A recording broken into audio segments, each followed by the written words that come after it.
We want to welcome to the program former Representative Josh Clark, and we're so glad that he is with us, having served 2 terms in the Georgia House of Representatives and then returning to being a private citizen the last 8 years. Really pleased to have you with us, Representative Clark, and would love to just hear from you what spurred you to run for Senate this year in the state of Georgia. Well, Andrea, thank you so much for having me on the program. And what an exciting night. And yes, we're anticipating here our election 1 week from tonight. Looking forward to that. And it all began when I thought I was done. To be quite honest, I thought I had term limited myself and went home. And I was excited about supporting other people. And then in 2020, just had sleepless nights, probably like many, watching our freedom and our liberty just being ripped out from underneath us, and couldn't believe how fast our country was changing.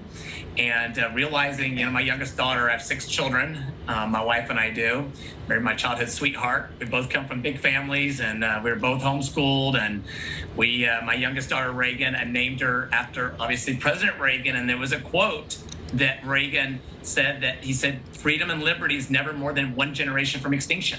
We don't pass it in the bloodstream. It's got to be fought for and defended, or else we'll be explaining to our children what it was like when men were free.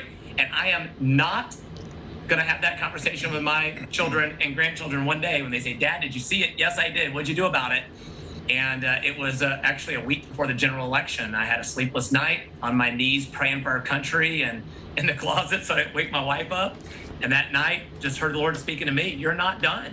And so it took me a little while to realize that God was calling me to run after everything happened and the election was stolen, that I was supposed to step up now. But we're all in. My wife and our 6 children, we're crisscrossing the state of Georgia in a Liberty bus to take back the Senate and take back our freedom. You've been hard at work, I know, going all across the state. Well, as you look at what's happened just within Biden's administration, I mean, you mentioned a few of those issues, but are there specific things that you would focus on in the Senate and address first, if you had to pick a few to focus on right off the bat?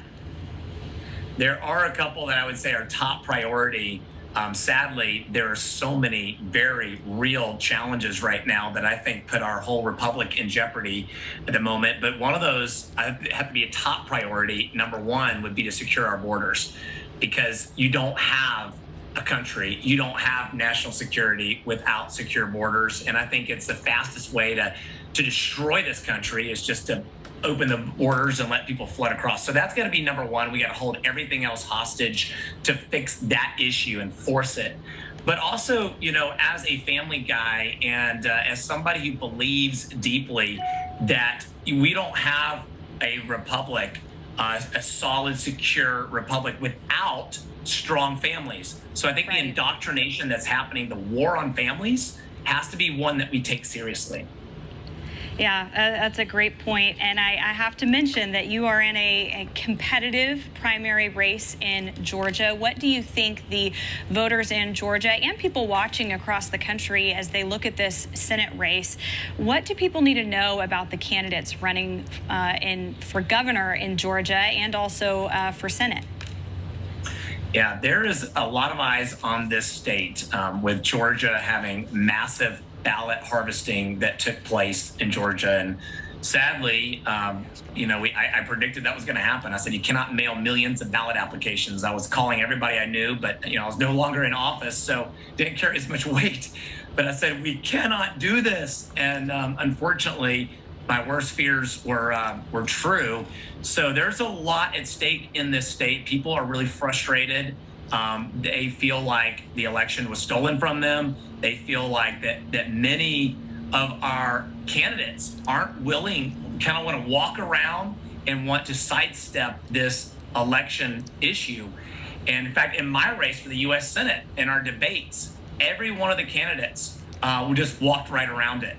And unfortunately, I was the only one that stood up and said, you know what, the election was stolen in Georgia, and we have a lot of evidence of that. So voters' frustration, I think, is going to come out, and they're going to be heard.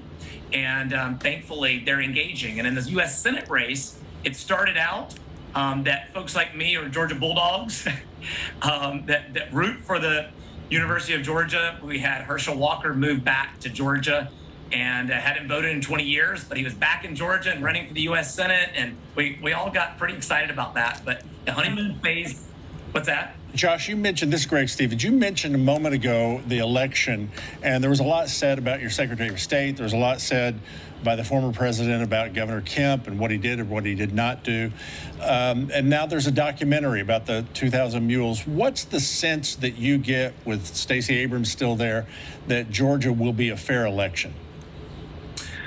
Well, I think that even though the election was stolen in Georgia with massive ballot harvesting, which, as you said, is well documented in 2,000 Mules, but I think that SB 202 did a lot to help fix some of the issues. It didn't go far enough, unfortunately, but I think that with a great turnout like we have, the voters, again, are very upset by what happened, and they're going to be heard, and they're going to show up in mass. So I feel very confident that, just like what happened in Virginia with Youngkin, I feel confident that we're going to win in November if everybody shows up.